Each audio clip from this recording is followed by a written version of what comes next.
Welcome to In Grace and Knowledge. The point of these quick training videos is to keep it under 5 minutes. So let's dive in. How are we to use Bible study element charts? So this is specifically if you are following along a study series within Grace and Knowledge, I provide you with Bible study element charts. And what these are is basically breaking down the specific elements of observation and elements of interpretation. So the types of things that you are looking for, the types of methods that you are using to walk through interpretation. Now, the elements itself are universal. So things like key terms, words, and phrases, things like structure and grammar or worldview and genre. These are things that you could open up to any book of the Bible and you're going to ask those types of questions.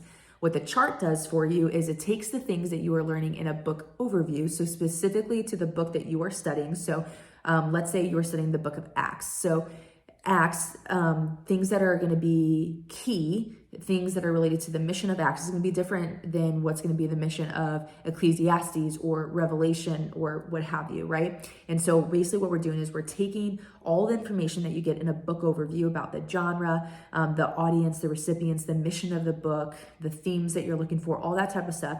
And we're going to cater that to the universal elements. So as an example, a key term, word, or phrase, right?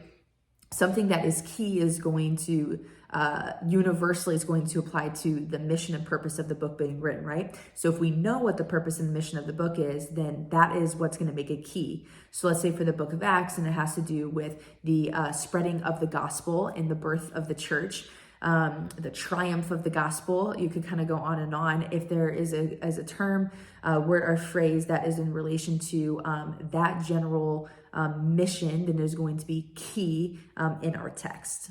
In a similar way, to give you an example of interpretation, one of the methods that we can use to walk through interpretation is looking at context. So this is the context of the passage that you're specifically in, the context of the book of the whole, and then obviously context, biblical theology-wise, of the entire Bible, right? And so an example for this, to continue on with our example with the book of Acts, is that Luke and Acts were written together by the same author, right? So it's kind of a 2-volume work. So something that we want to consider that could be helpful for us as we're reading the book of Acts is actually to be familiar with the Gospel of Luke and the themes and kind of emphasis that Luke has there, and how the book of Acts is a continuation of what has been said in Luke. So that could be an example of context. So obviously without knowing kind of the backdrop of the book of Acts, you wouldn't know to look for that. You wouldn't know that that would be helpful to be familiar with the Gospel of Luke as you study Acts.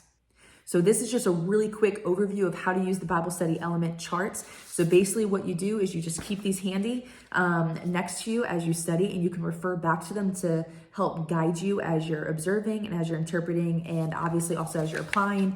The application charts on the back are a little bit more universal. They're not as catered to the book as a whole, because application by nature is already going to be catered to the interpretations and observations that are made within the book itself. So basically just leave this chart handy, be familiar with it. If there's something in there that is unfamiliar to you, that is new to you, don't be overwhelmed.